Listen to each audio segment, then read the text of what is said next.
ये थोक बेचेला। यहाँ के कौनी की मृत्यु कब से होखेला? वो 1.5 घंटा टाइम लेके। अच्छा ज्यादा कोनो बात ना, कोनो बात नहीं छोड़े। 1.5 घंटा टाइम ले ले तो ठीक ले ले, कोनो बात ना। मृत्यु कब से होखे लगल कहीं नहीं? आ मृत्यु के बाद क्या होला? का होला? श्राद्ध। इस श्राद्ध कब से होखेला? कब से? आखिर गुरुजी आप पूरा परिवार मिलके इतना खर्चा क्यों किए? क्यों? माँ तो मरी गई। हाँ। फिर भी इतना खर्चा क्यों लोग दुनिया में श्राद्ध करते हैं? क्यों? इस श्राद्ध करने से फायदा क्या है? क्या है? इस श्राद्ध इस सृष्टि पर किसने शुरुआत किया? किसने? और क्यों किए जाते हैं? क्यों? कारण है। महाभारत से कहानी यह मिली। दत्तात्रेय जी के नाम रहे, दत्तात्रेय के पुत्र के नाम रहे निमि। निमि। देखिए सृष्टि पर श्राद्ध उत्पत्ति कहां से भई? दत्तात्रेय जी के पुत्र के नाम रहे निमि। निमि। और निमि के पुत्र के नाम रहे श्रीमान। श्रीमान। श्रीमान सात्विक प्रवृत्ति का लड़का था। हाँ। और जंगल में जाता है तपस्या करने। हाँ। अचानक घटना घट जाता है। क्या घटता है? क्या?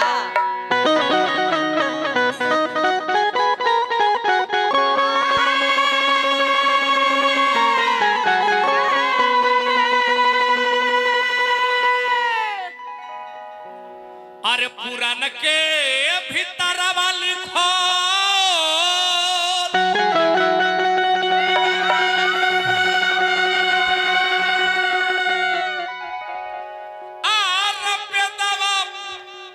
देखिए बाबा,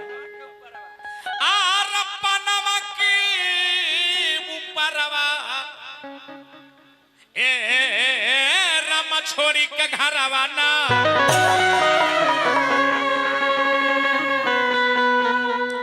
श्रीमान जंगल में चला जाता है घर छोड़ के 12 वर्ष के अवस्था में। ए रामा छोड़ी के घर आवाना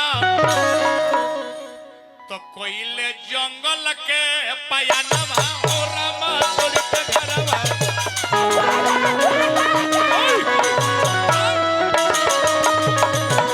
कोयले जंगल के पयानवा ओ रामा छोड़ी के घर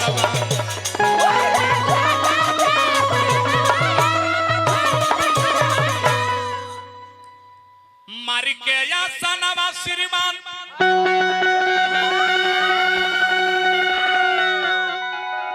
आर लवल धेर नवाए राम वही रक्षणवाना।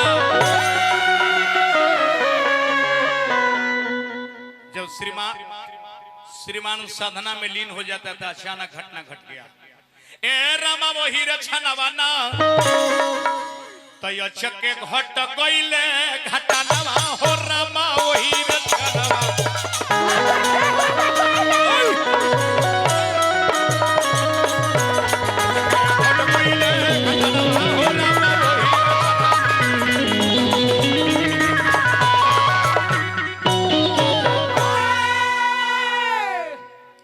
अचानक श्रीमान की मृत्यु हो गई। हाँ। बैठ जा बच्चा, बैठो तू। अचानक श्रीमान मर गया। हाँ। ये बात के नारद जी जाके कहने निमि से क्या? आपका पुत्र मर गया। हाँ। जब निमि सुन लिया जब निमि सुन लिया बात के हाँ। तब लगनी छाती फाड़ के रो गए। हाँ। अपना धर्म पत्नी से कहता प्राणेश्वरी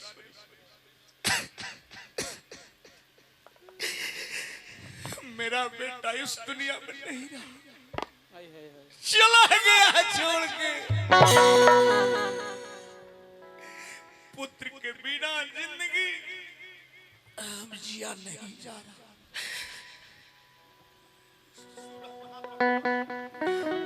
आर चके में उड़ी रह गई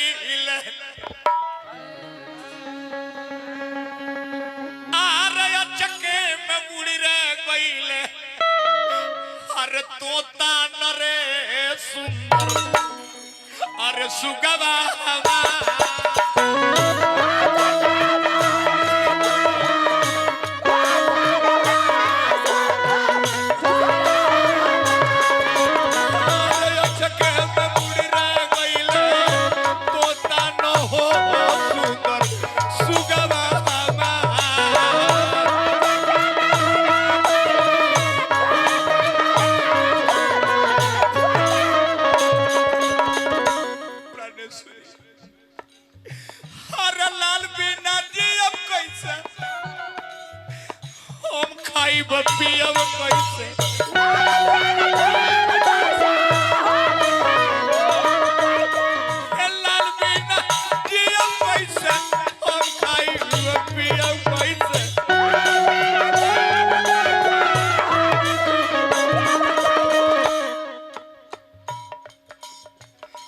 दिलवा में बड़ा दुखवा दिलवा में बड़ा दुखवा होला न रे सुंदर सुगवा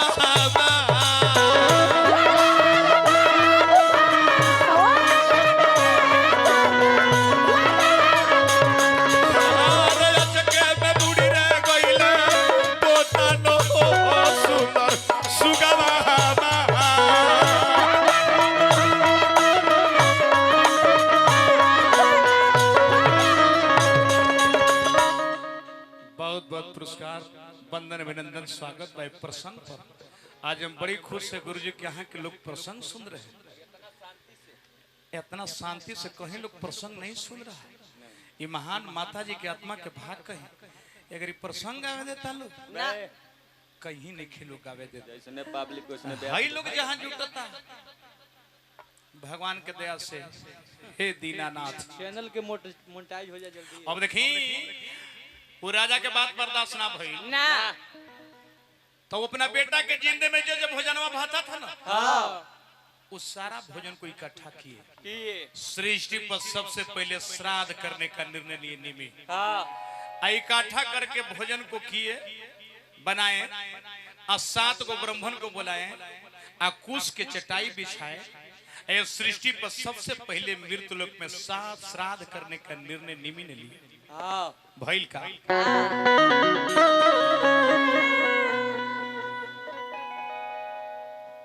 गुडू एंड पप्पू परिवार दोनों भाई की ओर से पुरस्कार वंदन अभिनंदन स्वागत बा। माता जी की महान आत्मा के शांति मिले अगना के भाग दूरा के सुहाग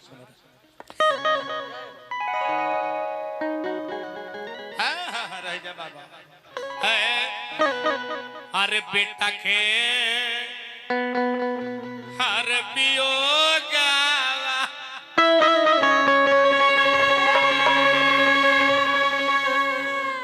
हरे साले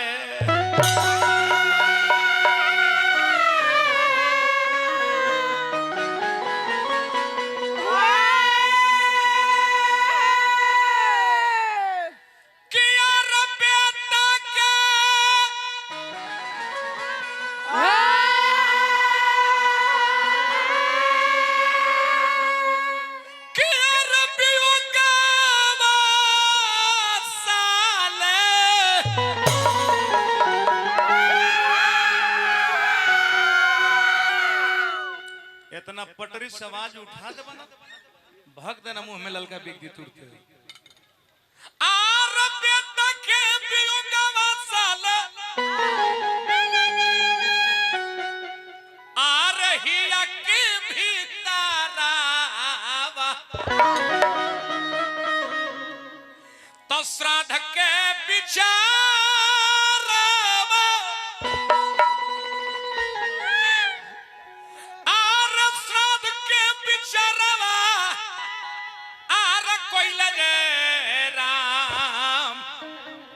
तो श्राद्ध के बिचारवा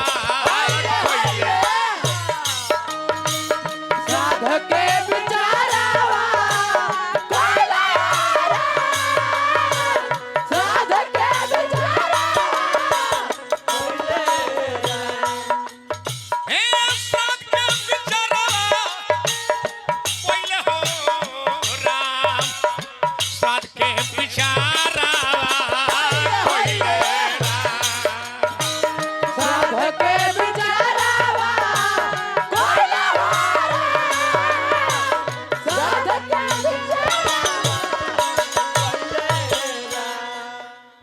माता जी के सबसे छोट पुत्र वंदन अभिनंदन स्वागत बा भैया। माई के ममता के प्यार बबुआ जी को से पुरस्कार वंदन अभिनंदन स्वागत बा। अब माई के भैया खाली फोटो देख के श्रद्धा पूरा करो और माई दुनिया में कबो लौट के ना आई यही जाके सत्य है। लेकिन श्राद्ध क्यों किए जाते हैं फायदा क्या है इससे? हर जवन जवन भावत रहे अरे बेटा के भोजनवा सबर जुटाई के बोलवले बाभानवा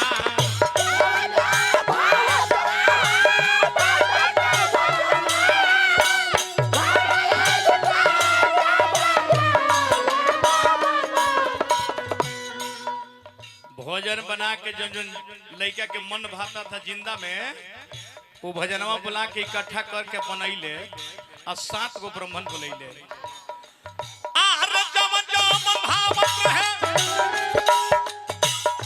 बेटा के भोजनवा आर सबर जुटाई के बोलवले भानवा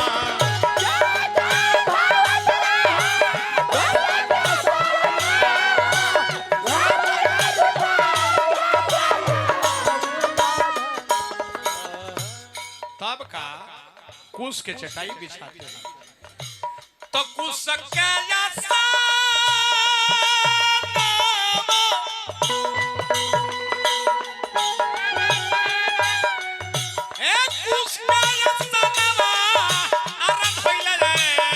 राम श्राद्ध के बिचारावा उसके सानावा भोला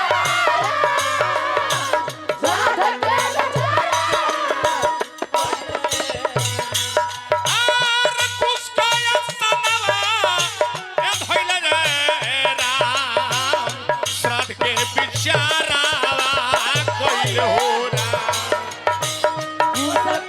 सानावा भोला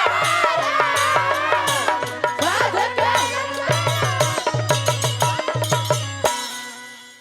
श्राद्ध क दिले अब ब्राह्मण के श्राद्ध के भोजन खिया दिले लेकिन ब्राह्मण के पेट में उस श्राद्ध के भोजन पचते नहीं खे ना लागल लोग के पेट फूले आ श्राद्ध करके निमी के पार पर हाथ रख के बैठ गईले लो लो एक तो दुनिया में कोई नहीं किया था मैं कर दिया अपने बेटा के श्राद्ध शुरू कर दिया अब श्राद्ध के भोजन ब्राह्मण के पेट में पच नहीं रहे हैं नहीं अब हो सकता है ब्राह्मण मर जाएंगे तो मुझे ब्रह्म हत्या लगेगा आया है आका पार पर हाथ रख के बैठ गई भइल का भिखारी जी के भाव में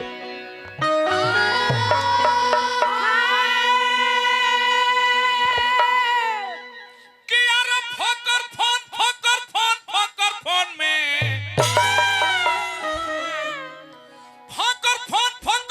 फोकर फोन में अनिमी पड़ल बाटे देखो अनिमी पड़ल बाटे देखो फोकर फोन में केहू न कइला जबर कोई नी रे दैया केहू न कइला जबर कोई नी हो दैया खौलतिया छातिया दहन मेरे निमी पर बाटे देखो फोकर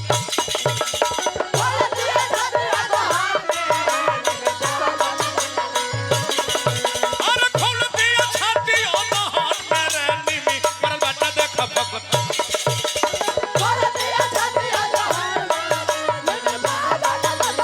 निमी पर बाटे देखो फोकर चल निमी पर बाटे देखो फोकर चल निमी पर बाटे देखो फोकर में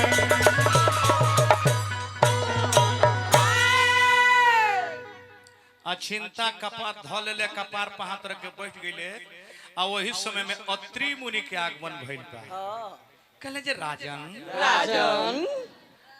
आपका शरीर पर चिंता के लकीर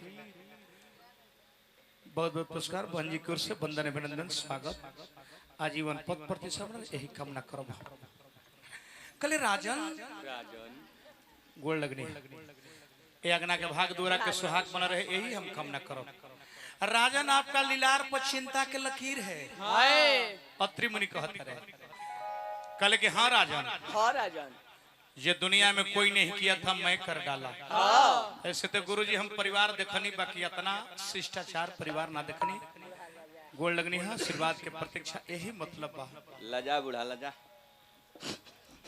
वंदन अभिनंदन स्वागत बा यज्ञना के भाग दोरा के सुहाग बना रहे अब अत्रि मुनि कहते कि राजन आपका लीलार पर चिंता के लकीर है कहले कि जी बाबा दुनिया में कोई नहीं किया था, अपना बेटा के मरणोपरांत में श्राद्ध कर दिया। अब श्राद्ध करके ब्राह्मण को खिला दिया, उसका पेट में पचे नहीं रहा है। नहीं हो सकता है ब्राह्मण मर जाएंगे। एक तो मेरा बेटा मर गया, दूसरे ब्राह्मण मर जाएंगे तो ब्रह्म हत्या लगेगा। कहले अत्रि मुनि की नहीं राजन, नहीं आपने जो किया है बहुत बढ़िया किया है, लेकिन करने का ढंग आपका गलत है। श्राद्ध के पहला भोजन अग्नि को दिया जाएगा। सरपंच साहब हमारी बात पर ध्यान दें। श्राद्ध के पहला भोजन अग्नि को दिया जाएगा। ये जो श्राद्ध के पहला भोजन अग्नि में डाल लो, श्राद्ध के पहला भोजन अग्नि को दिया जाएगा। दूसरा भोजन पूर्व क्षेत्र में रखा जाएगा। तीसरा भोजन ब्राह्मण को खिलाया जाएगा। चौथा भोजन पंच लोग खाएंगे, श्राद्ध के पेट में अन्न पचेंगे। आपने जो किया है बहुत बढ़िया किया, फिर से किया जाए। वो लड़का आत्मा भटक रहा है, लड़का का उसका जगह नहीं मिल रहा, श्राद्ध कीजिए। अब फिर अइले भोजन बनैले, ब्राह्मण के बोलैले, कुश के चटाई बिछैले। अब पहला भोजन अग्नि के दान दे दिले, दूसरा भोजन कुरुक्षेत्र में रख दिले, तीसरा भोजन जाके धर दिले, तीसरा भोजन ब्राह्मण के खिला दिले। सबके पेट में अन्न पच गई और उसी दिन से श्राद्ध की उत्पत्ति हुआ और उसका बेटा प्रेतात्मा बन के भटक रहा था। सरपंच साहब, उसी दिन प्रेतात्मा को भगवान के शरण में सदा के लिए जगह मिल गया। उसी दिन से सृष्टि पर श्राद्ध की उत्पत्ति हुआ। श्राद्ध करते लोग आत्मा के शांति के लिए। बोलिए माता जी के महान आत्मा की जय।